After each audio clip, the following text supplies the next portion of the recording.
তো hey guys, welcome back to my channel cute Shruti. তো আজকে দেখাবো তোমাদের কাছে আলুর পরোটা রেসিপি। তো কীভাবে করি চলো দেখাই।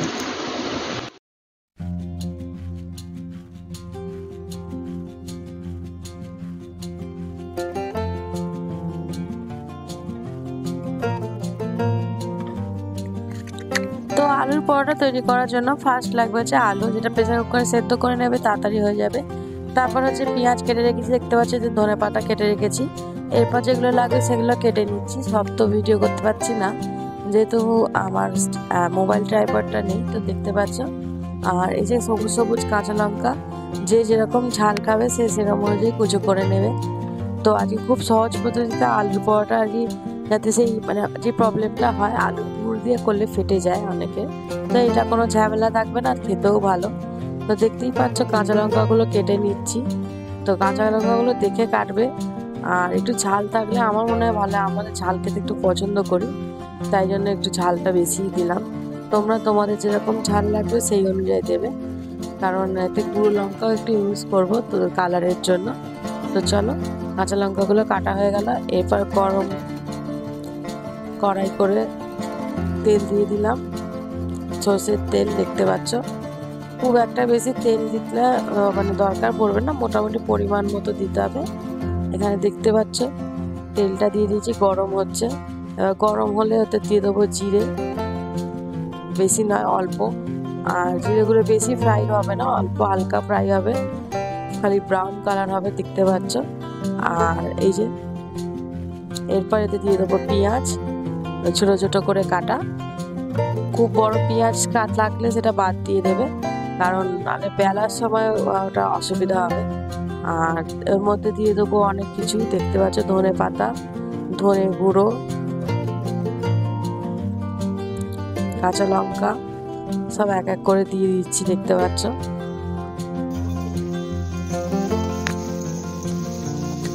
তো এগুলো দেখতে পাচ্ছ ভালো করে একটু ভেজে নিতে হবে, যাতে পেঁয়াজের যে রস থাকে একটা, সেটা যাতে আর কি তোমার হয়ে যায়, শুকিয়ে যায়। আর এই যে দেখতে পাচ্ছ মোটামুটি অনেকটাই ব্রাউন মতো হয়ে আসছে, আর একটুটাও নেড়ে দেবো। আর অনেকে বলে আমার সাবস্ক্রাইবার অনেক মনিটাইজেশন হয়ে যাচ্ছে, কিন্তু তা না, আমার এখনো মনিটাইজেশন হয়নি। তো দেখতে পাচ্ছ, তাই জন্য এরপর আলু দিয়ে দেবো। দেখতে আলুগুলো দিয়ে দিচ্ছি এক এক করে সেদ্ধ করে। আর আলুগুলো একদম ভালো করে সেদ্ধ হতে হবে। আর শক্ত শক্ত থাকলে না, তাহলে এই যে এখানে ম্যাশ করতেও অসুবিধা হবে। আলুটা পরোটাটা মাখানোর সময় তো তখন দেখে নিতে হবে, ওগুলো নাহলে পরোটাটা বেলার সময় ফেটে ফেটে মতো যাবে।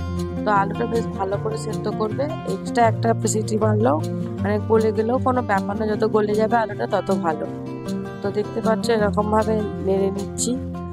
আর এর মধ্যে এবার দিয়ে দিলাম একটু লঙ্কা গুঁড়ো, ধনে গুঁড়োটা আগে দিয়ে দিয়েছি, নাহলে কাঁচা ধনের গন্ধ ছাড়বে। তো দেখতে পাচ্ছ এইরকম হয়ে গেছে, এরকম তৈরি হয়ে গেছে চোকার মতো। তো চলো এবার ময়দাটা প্রিপারেশন নিয়ে নিয়েছি, ময়দা নিয়ে নিয়েছি। এখানে আমি মনে হচ্ছে 700 গ্রাম ময়দা নিয়েছি। ওতে একটু সাদা তেল দিয়ে দিলাম, দেওয়ার পর এই আলুটা পুরটা দিয়ে মাখবো। তো চলো, আর আজকে ভিডিওটা হেল্প করেছে যে আমার মেয়ে ভিডিও করার জন্য।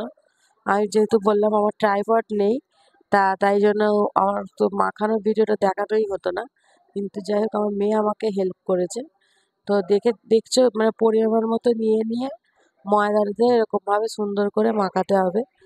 তো দেখতেই পাচ্ছ এরকমভাবে মাখানো হচ্ছে, এরকমভাবেই তোমরাও মাখাবে আস্তে আস্তে করে। আমার মনে হচ্ছে পুরোটা আলুই লেগে যাবে, কারণ এক গাদা আলু দিয়ে দিলে না ময়দার আটটা থাকবে না, তখন আর বেলা যাবে না, সেই হরহরের মতো হয়ে যাবে।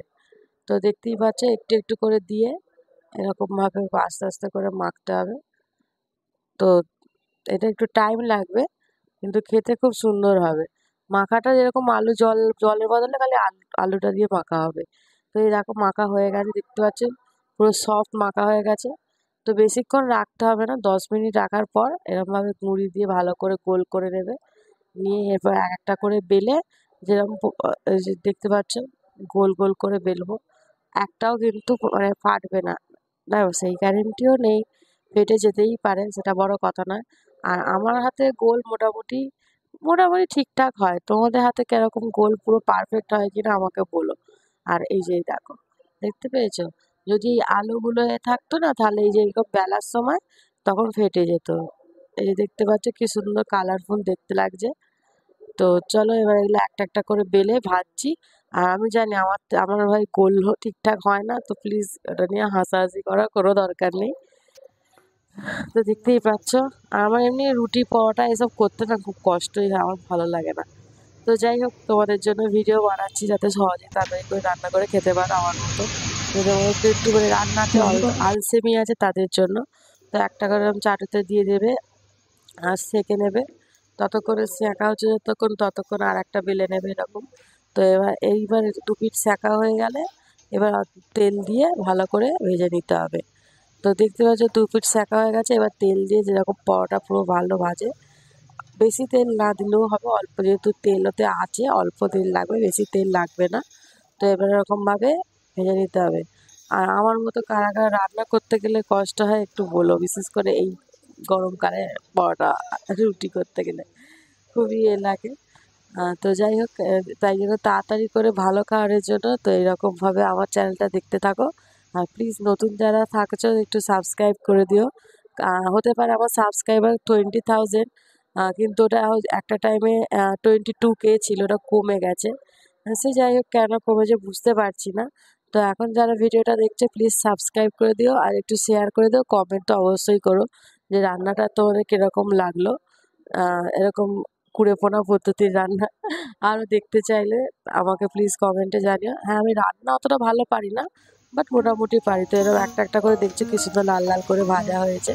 তো প্রত্যেকটা এবার এরকমভাবে ভেজে নেবো। আজকের ভিডিওটা পুরো আমার মেয়ে ভিডিও করে দিচ্ছে, আমি রান্না করেছি। তো প্লিজ ওর জন্য একটু সাপোর্ট করে দিও গাইস, যাতে আমার মনিটাইজেশনটা অন হয়ে যায়।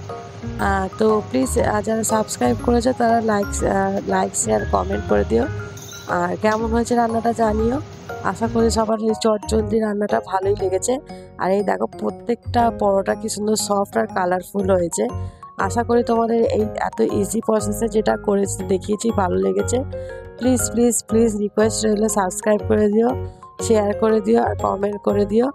আর তোমাদের জন্য রইলো প্রচুর প্রচুর ভালোবাসা। আমার 21K সাবস্ক্রাইবার হয়ে গেলে তোমাদের জন্য বিশেষ আকর্ষণ একটা দেখাবো। তো চলো আজকের দিনটা এই জন্য এইটুকুনি। তোমাদের হচ্ছে গুড নাইট, টাটা, শুভরাত্রি। তো চলো দেখা হচ্ছে নেক্সট কোনো ব্লগে। ততক্ষণের জন্য সবাই সুস্থ থেকো।